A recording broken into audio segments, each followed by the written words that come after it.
지금부터 상동 영상단지 불법 매각 저지를 위한 주민소송 기자회견을 시작하겠습니다. 먼저 소송인단을 대표해서 주민소송인단은 전부 29명입니다. 29명이 원고에 이름을 올렸습니다. 소송인단을 대표해서 인사 말씀을 해주실 분을 소개드리겠습니다. 영상단지 개발 소식을 듣고 공개해서 항의할 방법을 찾다가 지방자치법에 명기된 주민감사 청구를 제안하고 주민감사 청구 대표자가 됐으며 주민소송까지 함께하고 있는 박성철 시민 소개해드리겠습니다. 여러분께 인사 말씀 드리겠습니다. 안녕하세요. 네. 시장님 혹시 보고 계신가요? 네. 네, 박성철이라고 합니다. 네, 이렇게 마이크로 인사를 드리게 되네요. 오늘 사실은 좀 따뜻한 곳에서 편안하게 좀 기자회견을 하려고 준비를 했는데 오늘 그 시 행정에 반하는 내용으로는 기자회견장 사용이 불가하다는 시 자체 내규를 근거로 저희들이 사용이 불어냈습니다. 하나를 보면 열을 할 수 있습니다. 하나의 불통행정을 보면 그간 부천시의 행정들이 얼마나 불합리하고 일방통행적 행정이었냐를 알 수 있습니다. 얼마 전까지는 저 뒤쪽에 시민이 시장이다 라고 하는 구호가 적혀 있었습니다. 시민이 시장인데 법에 근거한 정당한 소송에 관한 기자회견도 못한다면 어떻게 시민이 시장이라고 말할 수 있겠습니까? 영상단지 개발도 마찬가지입니다. 개발 관련하여 시민들이 제대로 된 의견 청취도 없었고 지금 반대하는 시민들의 목소리도 못 들은 척하고 있습니다. 더구나 부천시는 영상단지로 개발하기로 해놓고 지금 보여주는 모습은 어딜 가나 볼 수 있는 흔한 백화점일 뿐이지 그 어떤 곳도 영상적인 기능을 찾아볼 수가 없습니다. 이에 저와 뜻을 같이 해주시는 많은 시민 여러분들과 함께 부천시 영상단지 문제를 끝까지 파헤치고 널리 알리겠습니다. 영상단지 사업은 유통 대기업의 이익을 위해 지역 경제를 내팽겨치는 일입니다. 반드시 승소하여 시민을 무시하는 행정이 설 곳이 없음을 증명해 보이겠습니다. 감사합니다. 말씀도 잘하시고 잘생기시고 예, 부천시가 시민시장입니다 라는 간판을 스스로 내렸습니다. 아마 더 이상 붙여놓기가 창피했던 모양입니다. 기자회견문 우리는 왜 주민소송을 하는가? 시민들은 부천시를 우리 시라 부르며 살아가고 있다. 그런데 김만수 시장과 부천시 공무원들은 그들만의 부천이라 생각하는 듯하다. 불과 10여 년 전 김만수 시장과 행정부 스스로가 자연녹지, 유원지로 계획해 놓은 땅에 시민들과는 아무런 협의도 없이 대규모 쇼핑몰을 유치하려는 계획을 추진한 것이다. 상동 영상문화단지에는 우리 뜻과 관계없이 대규모 쇼핑몰이 들어오도록 확정됐다. 100억 원을 들여 지은 서커스장도 철거하고 기존의 상가 시설도 철거하겠다고 한다. 지역의 중소상인들이 생계를 잃게 생겼다며 관을 들고 시위를 해도 못 본 척하고 교통 혼잡은 어떻게 할 거냐고 물어도 안 들리는 척했다. 법 절차 위배와 행정 절차 미비를 들어 주민감사 청구로 경기도에 호소했으나 형식적인 절차만 거쳐 결과를 통보받았고 부천시는 감사 결과를 오히려 면죄부로 활용할 정도였다.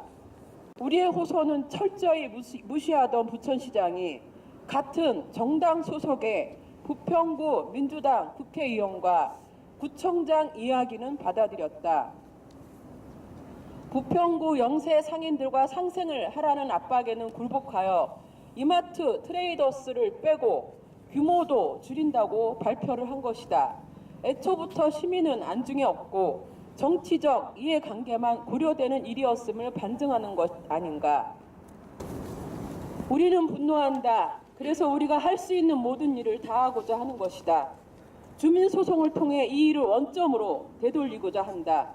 그리하여 시간이 걸리더라도 이 땅의 활용을 시민의 이익을 위해 시민들이 원하는 방향으로 시민들이 결정할 수 있기를 바란다. 부천시는 이 땅의 개발을 위해 외국인 투자 촉진법을 악용하고 있다. 외국인 투자자의 존재에 대해서는 아무 관심도 확인도 없이 이 법에 보장된 수의 계약을 활용하기 위해 법을 악용하고 있는 것이다. 이 사업은 한마디로 신세계와의 수의 계약일 뿐이다. 우리가 제기하는 주민소송의 주안점도 이에 맞춰져 있다.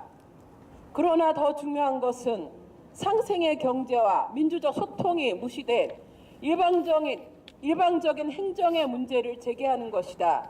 시장은 시민의 이야기에 귀를 닫고 일방적으로 매각을 결정했고 시민의 대변자라는 시의회는 직권상정을 통해서 비민주적으로 매각에 동의했다. 우리는 우리 시의 중요한 일들이 시민의 뜻을 물어 결정되기를 원한다. 우리는 그들을 총치자로 뽑지 않았고 우리는 그들의 지배를 받는 백성이 아니라 우리 시의 당당한 주인이기 때문이다. 2017년 2월 8일 주민소송단. 안녕하십니까.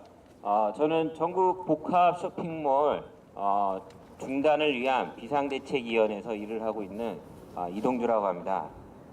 서울, 그다음에 여기 경기 부천, 그다음에 인천, 그다음에 광주, 전라도 광주, 그다음에 목포, 여수 이런 전국 곳곳에서 롯데와 신세계와 현대 같은 유통 재벌들의 골목상권 파괴에 맞서갖고 구성되어 있는 중소상인들과 시민사회들이 같이 하고 있는 단체입니다.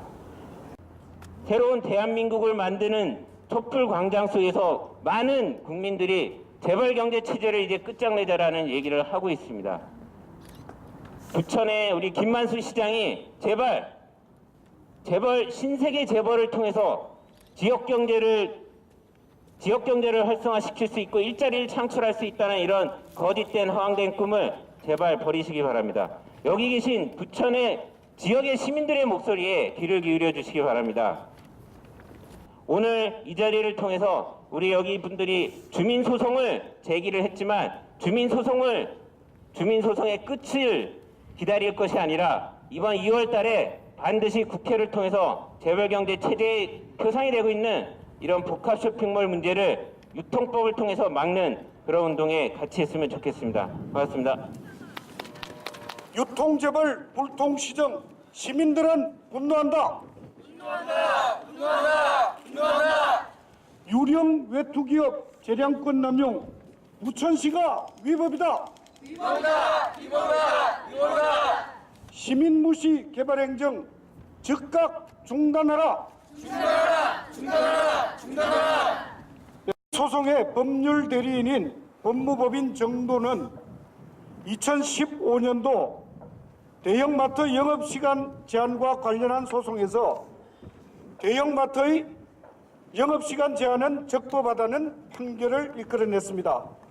당시 유통재벌들이 내세운 대형 로펌인 태평양과 김현장을 이긴 사건으로도 유명합니다. 양창영 변호사님께 박수 부탁드리겠습니다. 네, 양창영입니다.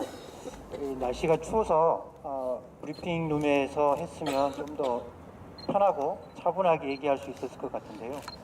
아마 시장님이나 이 부천시 총무과겠죠.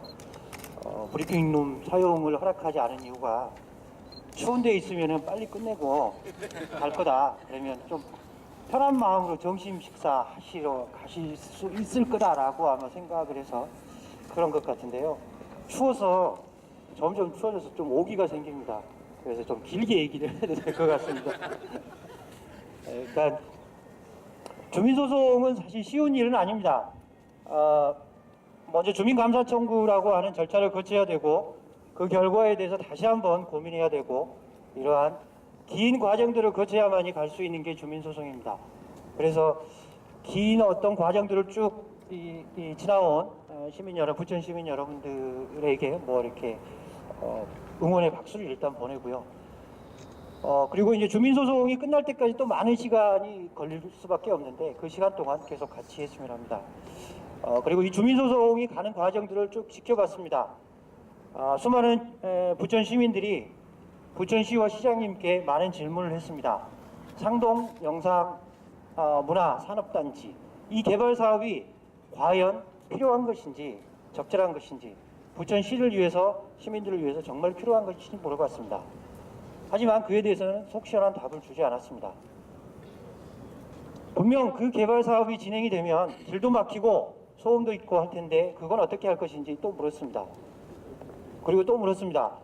골목 상권을 비롯해서 지역 경제는 분명 불 보듯 악영향을 미칠 것 뻔한데 거기에 대해서는 어떻게 할 것인지 또 질문을 했습니다. 그리고 외투 기업들이 분명히 들어와서 여기 개발 사업에 참여한다고 하는데 그 실체는 어떻게 되는지 또 질문을 했습니다. 하지만 그 어느 것도 속 시원한 답은 없었습니다. 그래서 결국 300명이 넘는 시민들이 나서서 주민감사 청구를 했고 주민소송까지 가기에 이르렀습니다. 시장님께서 해주지 않은 답을 주민소송을 통해서 듣고자 합니다. 그 듣고자 하는 답은 그리 많지도 않습니다. 그리 복잡하지도 않습니다. 지금까지 해왔던 것 그대로 보여주시면 됩니다. 지금까지 그렇게 공개해달라고 했던 자료들 한 번만 보여주면 됩니다. 첫 번째는 과연 이 사업 신청을 한 신세계 컨소시엄이 사업 신청자로서 자격이 있는지 묻고 싶습니다. 부천시는 싱가포르 투자청을 포함해서 신세계 컨소시엄이 이 사업에 적법한 사업 신청자라고 했고 사업 시행자로 선정하기까지 했습니다. 그런데 뚜껑을 열어보니 싱가포르 투자청은 아예 이 사업과는 아무런 관련도 없었습니다. 그리고 듣도 보도 못한 그 생소한 리코 주니퍼라고 하는 외국 투자 기업이라고 내세웠던 그 기업은 페이퍼 컴퍼니, 실체도 분명하지 않은 그런 회사였습니다. 그런 회사가 투자를 지분을 40% 이상 분명히 투자하겠다라고 공언해 왔는데 과연 그게 맞는 건지 물었지만은 답이 없었습니다. 결국에는 리코 주니퍼는 투자를 철회하겠다고 했다고 부천시는 발표했습니다. 이런 과정들을 부천시는 다 알고 있었을 겁니다. 심지어는 부천시에서는 외국인 투자 기업이 컨소시엄에 참여할 때는 관련 증빙서를 제출하도록 분명히 공모지침에 밝혔음에도 불구하고 그 어떤 것도 받았는지 답도 없습니다. 이런 답들을 분명히 듣고자 합니다. 그래서 사업 신청 자체가 분명 적법했는지부터 물어볼 것입니다. 그리고 나서 그 사업 신청 자체가 적법했다고 하면 정말 이 사업을 해야 되는지 또 물을 것입니다. 시장님께서 해주지 않은 답을 끝까지 법원을 통해서라도 들을 것입니다. 시에서 사업 신청자로서 자격이 분명하지 않았던 신세계 컨소시엄을 사업 신청자로 인정하기 위해서 벌여왔던 일련의 절차들에 관해서 또 물어볼 것입니다. 그 첫 번째는 용도 지역이 변경되기도 전에 매각 의결을 그렇게 서둘러서 해야 했던 그 이유를 물어볼 것입니다. 물론 이에 대해서도 지금까지 아무런 답이 없었습니다. 그리고 또 물어볼 것입니다. 이 사업은 실제로 상업용지로 적절한 그런 용도 지역이 돼야만이 적절한 그런 사업입니다. 그럼에도 불구하고 상업용지는 불과 30%에 불과합니다.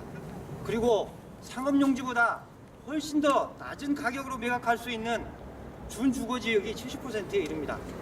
그러면 결국 헐값에 이렇게 매각하려고 했던 도시계획 용도지역 지정이 과연 타당했는지 적법했는지 다시 한번 물어볼 것입니다.